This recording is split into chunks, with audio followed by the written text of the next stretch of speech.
Hello बच्चों, चलिए इस क्वेश्चन को पढ़ते हैं। इसमें लिखा है an electric lamp glows due to. Electric lamp की बात करते हैं बच्चों। इलेक्ट्रिक लैम्प यानी सिंपल सी बल्ब की बात कर रहा है, हमारे घरों में जो बल्ब यूज होता है। तो देखिए, मैं बल्ब का आपको कंस्ट्रक्शन बता देता हूँ। ये बल्ब है और यहाँ पर एक पतली सी स्प्रिंग लगी होती है जिसे हम कहते हैं फिलामेंट, जिसे फिलामेंट कहा जाता है बच्चों।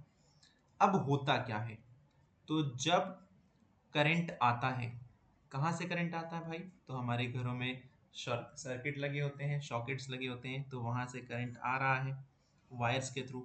ये करंट जब इस फिलामेंट में जाता है तो बच्चों ये फिलामेंट क्या होता है, हीट होने लगता है, क्योंकि ये फिलामेंट बना होता है टंगस्टन का।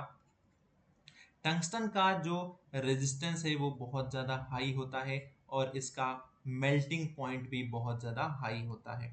तो ये गर्म होने लगता है, हीट होने लगता है, हीट होने लगता है। और बहुत ज़्यादा जब हीट अप हो जाता है तो ये एक्सेस हीट को लाइट के फॉर्म में एमिट करने लगता है। यानी जो इलेक्ट्रिसिटी आ रही है वो इलेक्ट्रिसिटी बच्चों कन्वर्ट होती है हीट के फॉर्म में, और जो हीट है वो कन्वर्ट होती है लाइट के फॉर्म में। यानी जो इलेक्ट्रिक लैंप है वो बेस्ड होता है heating effect of electric current पर। ठीक है, तो ऑप्शन ए करेक्ट हो जाएगा इस क्वेश्चन का आंसर। मैग्नेटिक इफेक्ट पर कौन बेस्ड होता है? तो हमारे घरों में यूज होने वाले इलेक्ट्रिक मोटर, जनरेटर, ये magnetic effect of electric current पर बेस्ड होते हैं। फिर अगर हम बात करें बच्चों केमिकल इफेक्ट, तो जो इलेक्ट्रोप्लेटिंग होता है वो chemical effect of electric current पर बेस्ड होता है।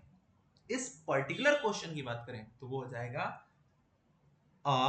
An electric lamp glows due to heating effect. I hope आपको क्वेश्चन और उसका सॉल्यूशन अच्छे से समझ में आ गया है। Thank you very much.